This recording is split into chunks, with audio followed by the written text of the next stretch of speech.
سلام دوستان، خیلی خوش اومدید به این ویدیو. دوستان توی این ویدیو آقای ایمان گadzhi 7 تا راهکار برای سر و سامان دادن به زندگیمون یاد میدن. اگه تو هم دوست داری زندگیت بهتر باشه تا آخرین ویدیو با من همراه باش. You are so close. You are doing so many things right. You're working hard. You're putting in the effort. There's these 7 things that are counteracting all of the good things that you're doing. So that's why in today's video, I'm going to show you 7 ways to unfuck your life. So that way, in the next 12 months, you can win big. So the first way to unfuck your life is never disrespect momentum. You see, for a lot of you, your biggest issue is you get a win. You win today. You set a list of things to do and you do it.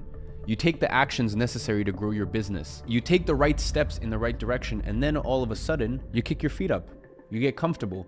You stop doing the things that got you to even where you are right now. Listen, you may not be a multi-millionaire. You may not be in the place you want to be in life, but even if you just have a week or a couple weeks of success, of wins, all of a sudden then you just think that, oh, you know, I can go back to my old ways and I don't actually need to keep up the things that got me here in the first place. Momentum, in my opinion, is genuinely the most powerful force you can have in your life. I always say, when it rains, it pours. And by the way, that also applies negatively. Negative momentum is a thing. The pendulum can swing either way. So when you are on a hot streak, when you have momentum in life, never ever disrespect it. Because as I said, when it rains, it pours. When one blessing comes into your life, usually there's a few more around the corner. And it genuinely makes me sad to see all these people who start their business get a little win and just don't know where to go from there, don't know how to keep up the momentum.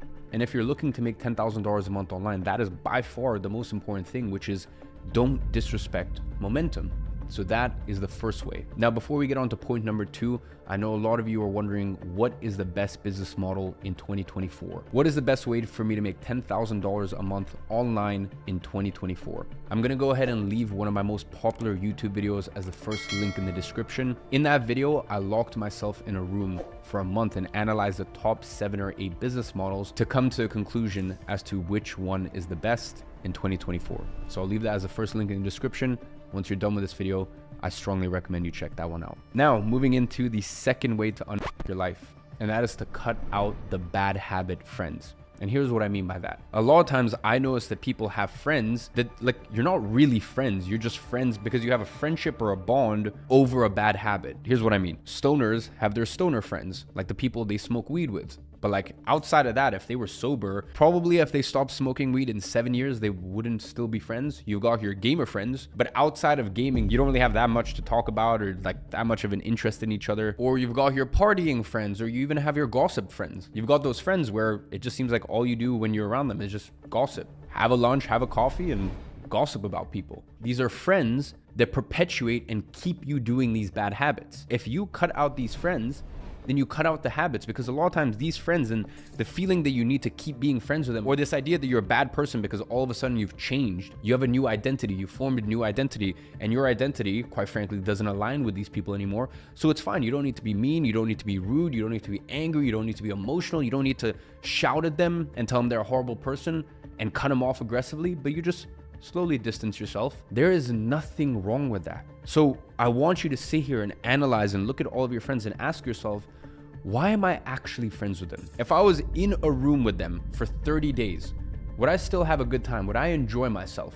Would we get along? And if the answer is no, then probably there's something outside of your genuine friendship that is keeping you there. And by the way, that's okay if it's, for example, work related. You guys are work colleagues, or let's just say you're intermingled in some ways, but they're not a bad influence. But you're gonna find that a lot of times these people are only in that bracket, in that friendship bracket, because you guys bond over a habit that is keeping you stuck in your life. Cut those friends out and cut out those bad habits. Now, next way to unfuck your life is to get more sunlight as early as possible in the day. The sun is one of, if not even the most powerful forces in our lives. Sunlight has the ability to make things grow, prosper, and flourish. It has been my observation personally, as well as all of my closest friends and confidants, there's a direct correlation between more sunlight and a better mood and a healthier body. My best recommendation, and listen, I don't care if it's winter, I don't care if you don't see any direct sunlight, the sun is still there and it still has its effects. When you wake up in the morning, get some direct exposure to sunlight. I don't care if that means, okay, just going out on your balcony and reading for 10 minutes or even just meditating for 10 minutes, or you leave the house and you go for a walk. I'll be honest, my morning routine is I wake up, I put on my swim trunks, and I walk approximately 5 meters to the private beach that's in front of me. And listen, I worked hard for 7 years. I started my first business when I was 16 years old to be able to afford this life, where now my home is in a gated community on a private beach in one of the best cities in the world. And every single day when I go in the sea, I feel so grateful about that. But even when things weren't like this, when I grew up and I was living in London and it was cold, it was dreary, and it was the winter and I couldn't afford to go away because I was just starting my business. I was a teenager with just a dream, a vision, and a yearning and a desire to take care of him and his mom who'd done so much for him. That was why I started this whole thing. اگه تا اینجای ویدیو تماشا کردید خیلی ممنون میشم. همینطور کانال منو لایک سابسکرایب کنید و برای حمایت از من زنگوله کنارش هم فعال کنید. بریم سراغ ویدیو. Because I was still doing the same stuff back then. Back then, I was still going for a walk in the morning, or once I was able to move into my own place and afford to have a back garden, I would sit in the back garden and have my water and read and have a coffee. So no matter who you are, where you live in the world, there's no excuse to not get direct sunlight first thing in the morning. And obviously, the more skin you show, the better. The next way to unfuck your life is to clean your desk. Crazy, I know. Sounds so stupid. But why is it that in the military, they make people make their beds? And by the way, I have to be very honest here.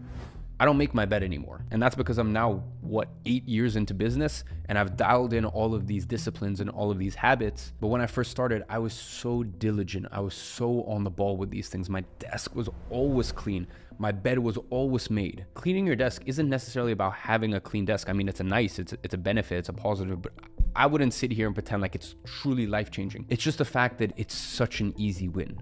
It's something you can do right after this video. Clean your desk, organize, and I guarantee the next time you sit at your desk, you're gonna feel so much better about getting to work because you don't have this clutter around you. The next way to unfuck your life is to have a strict rule.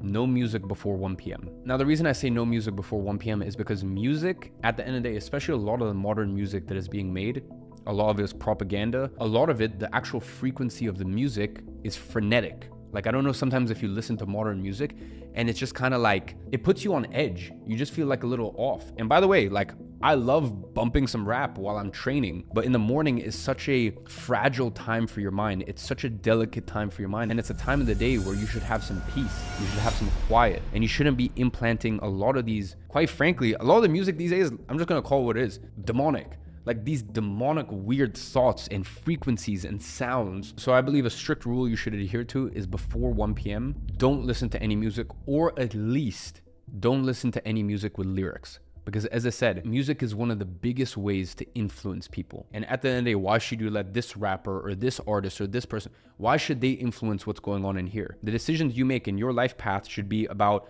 studying things out there, even watching videos like this, and maybe half the video you look at and you're like, oh, this is stupid, he doesn't know what he's talking about. Maybe even what I'm saying right here about the music, maybe you're like, you disagree with it wholeheartedly, but that's fine. At least you're looking at things and at least you're analyzing things and you're coming to that conclusion and you're doing it consciously. Whereas the issue is with music, a lot of it is unconscious. You know, you're just listening to it and these ideas are being implanted in your mind and you don't even realize it's happening. So it's much better. Save yourself from all of that. Save yourself from the programming, the conditioning, and really protect this thing right here, especially in the early hours of the morning, because it can really set the tone for the rest of the day and it can really cement ideas in your mind that maybe shouldn't be there.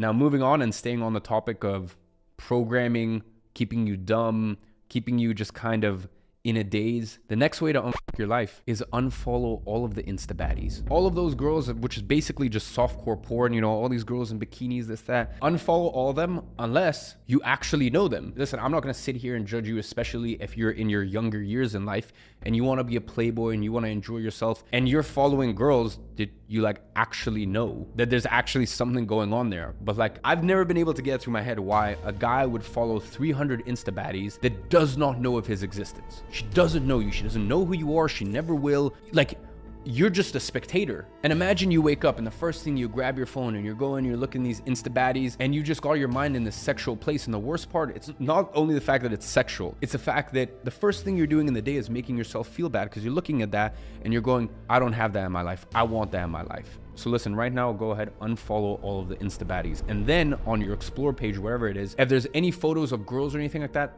hold it and then you can put not interested. I think my Instagram Explorer is basically just photos of Porsches, watches, and like some family stuff. I feel like a person's Explore page says so much about them on Instagram. And first of all, unless you're making money from Instagram or you're really using it to pierce through with your network and grow your network and, you know, have more opportunities in your circle, Instagram already is one of the ways to fuck your life. But at least if you're gonna use it, curate it to serve you as much as it possibly can. So right now, go ahead, unfollow all of those Insta baddies that don't know of your existence and go make something of yourself. And by the way, if you want to entertain that later down in life in 3 years, 5 years, once you've really made something of yourself and these girls want you, go for it. As I said, I've experienced everything in life times 10. It's not fulfilling. You think it's going to be all this. I can tell you from experience, it's not. But if you still want to experience it, you still want to try it, then for now at least, unfollow them. You can deal with that in a different chapter in your life. The next and final way to unfuck your life is try to fast as long as you can. Whether that be intermittent fasting, whether that, you know, at the beginning of the month, doing a 48-hour or 72-hour water fast. And by the way, for all you who are saying, you can't go that long without eating, but just do a little bit of research, please. Humans can literally go weeks and weeks on end without food. And by the way, people do that under medical supervision and usually for a health problem. So I don't recommend any of you guys do it, but I have done many 72-hour and 48-hour fasts. Not only is it one of the best ways to reset your insulin sensitivity as well as your caffeine sensitivity, it's a chance for your body to truly repair itself. And there's also something very spiritual about it. Maybe not all of you watching believe in God, maybe not all of you watching are religious. That's fine, it is what it is. But I can tell you right now, when you fast, you get a lot closer to God, or if you don't believe in that, at least spiritually, it really does something to you. So try to fast for as long as you can, whether that's intermittent fasting or whether that's, you know, once a month or once a quarter or something. بچه ها این نکته رو به یاد داشته باشید و سعی کنید تو ماه رمضان حداقل 2-3 روز روزه بگیرید و اگه به حرفای ایمان گادژی هم باور ندارید میتونید با یه سرچ ساده تو گوگل از فواید روزه با خبر باشید. اگه تو هم تو ماه رمضان روزه میگیرید تو قسمت کامنت ها برام کامنت کن که do a 48-hour or 72-hour fast. So, ladies and gentlemen, those are 7 ways to unfuck your life.